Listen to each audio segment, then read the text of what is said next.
오늘은 네 번째 무궁구들 파령기법에서 역행이라는 구두장 놓는 구두장 덮는 그런 방법을 역행이라 그러는데, 우리 구들 학교 출신들은 실습 시간에 구두를 놓으면서 구두장을 덮으면서 설명을 하고, 또 의심되는 것은 서로 질문을 해가면서 현장에서 맞춤 교육, 맞춤복을, 기승복이 아니라 맞춤복과 같은 그런 실지 손맛을 익히면서 교육을 했기 때문에 다 그 구두를 놓는데 저보다도 더 잘 놓는 사람들이 많습니다.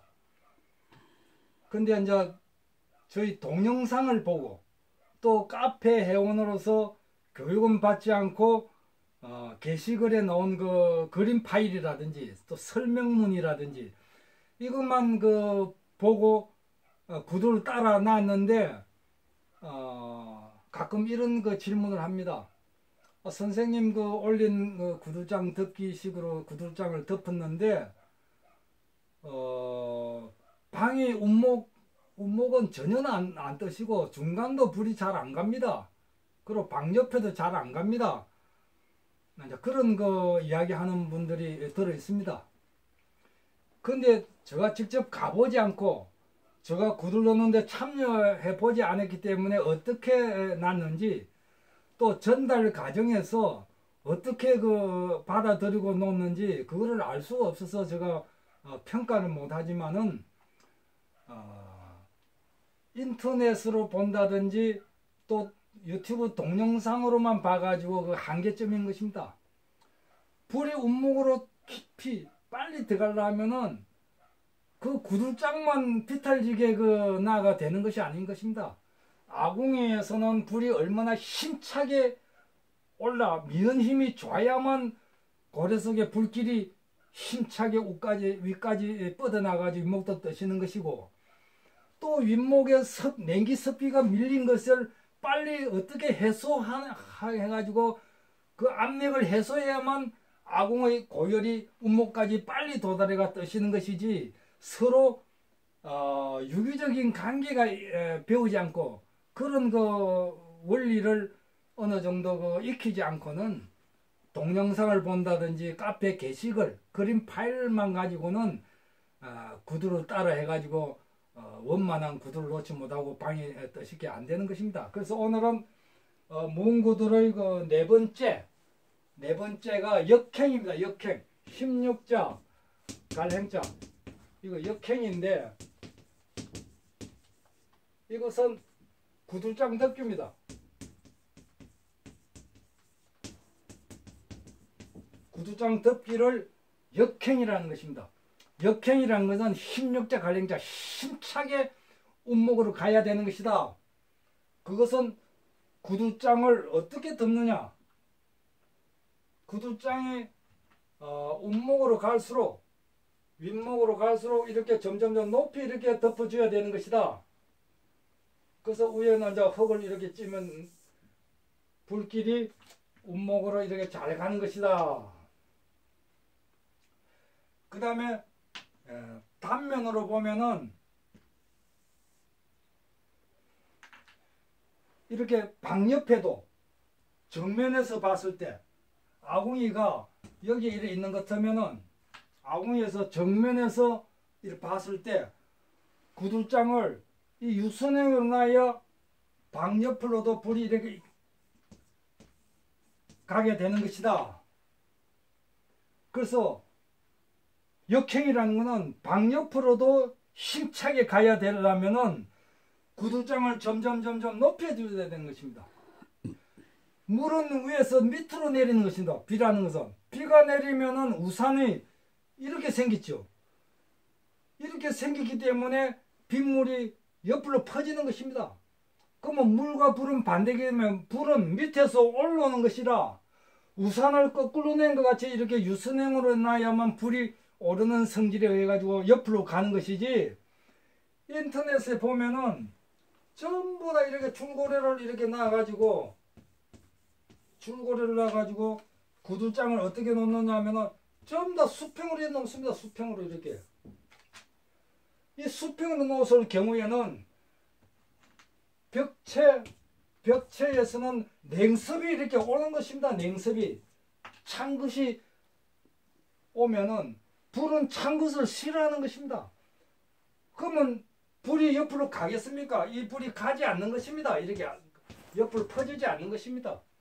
퍼지게 하려면은 이 구들장을 이렇게 유선형으로 놔줘야 되는 것이다. 아랫목에 아궁에서 이렇게 볼 때, 아궁이가 여기 있는 것 같으면 아궁에서 볼 때 이렇게 방 옆으로 점점 높이 놔줘야 불이 오르는 성질이기 때문에 높은 곳으로 가면서 억지로 불이 퍼지는 것입니다. 그리고 윗목으로도 이렇게 점점 구들장을 높이 놔줘야 불이 오르는 성질을 온목으로 잘 가는 것이다. 이것은 구들장을 어떻게 덮느냐?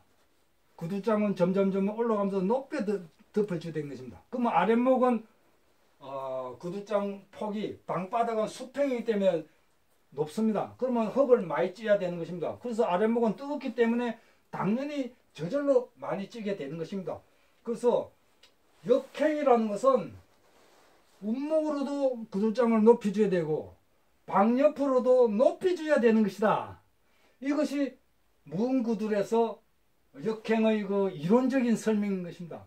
그런데 아궁에는 힘도 없게 만들고 아궁의 불길이 힘없게 이렇게 축조를 만들어 놓고 또 개자리 부분에 자충간도 하지 않고 냉섭이 몰리면은 압력이 차게 만들어 놓고 구들장만 운목으로 갈수록 높이 놓는다고 어떻게 불이 운목까지 가겠습니까? 그것은 구들 교육에서 실질적으로 땀을 흘리가면서 구들장을 덮어가면서 넣어가면서 불을 지피가지고 따숨을 만지가면서 이렇게 손맛을 익힌 뒤에 전체적으로 구두를 놔가지고 방에 운목까지 불이 잘 가려면 아궁 구조는 어떻게 해야 되겠구나. 또 운목은 어떻게 해가지고 고려 속의 냉섭을 압력을 해소해야 되겠구나. 이렇게 만들어야 되는 것입니다. 굴뚝이 높다고 불이 잘 나가는 것은 아닙니다. 오히려 습기가 냉기 습기가 굴뚝 밑에 몰린다면은 냉기 습기는 무겁기 때문에 그 높은 굴뚝 속으로 올리려면 얼마나 압력을 밀어야 올라가겠습니까? 그렇게 불이 들어가지 않는 것입니다. 구들 구조를 잘 그 현장에서 놓을 때 잘 보고 잘 그 손맛을 익힌 뒤에 놓으면은 굴뚝대가 낮아나 높으나 아무 상관이 없는 것입니다. 낮아도 낮은 대로 잘 빠지고 높으면 높은 대로 잘 빠지는 것이지 그것은 굴뚝 밑에 뜨거운 열기가 얼마나 빨리 점령을 하느냐. 그래서 밑에 굴뚝대 밑에 뜨거운 열기가 가야만 굴뚝이 높으면 높을수록 더 잘 빨아 당기는 것이죠. 그런데 불을 뗐는데 냉섭이 빠지지 않고 해가지고 굴뚝 밑에 찬 것이 몰린다면은 그 무거운 것이 굴뚝대가 높으면 더 연기가 배출이 안 되는 것입니다. 압력이 차가지고. 그러니까 구들 전체를 서로 유기성 있게 연관성 있게 잘 맞춰가면서 놔야지 역행이라는 건 구들장 덮기를 가면 갈수록 높이 놔야 된다. 이것만 응용해가지고는 되지 않는다. 이것은 이론이고 문구들에서 기능적으로 가르치는 구들장 덮기의 기본인 것이지 이 구들장 덮기와 아울러 아궁 구조와 또 구들장 덮는 그 모습과 또 습기 앞에는 열청이고 뒤에는 냉청이기 때문에 냉청의 구조를 얼마나 잘 이렇게 해소시켜주는 구조가 서로 합쳐져 가지고 서로 상부상조하면서 연관성 있게 연계돼야만 방이 떠시는 것이지 구들장만 덮어가지고 구들장은 이렇게 높이 놓더라 해가 그것만 덮어가지고 불을 뗐는데 방이 안 뜨시다 이렇게 이야기한다면은 그거는 우리 모험구들에서 기능적으로 가르치는 그 법이 아닌 것입니다.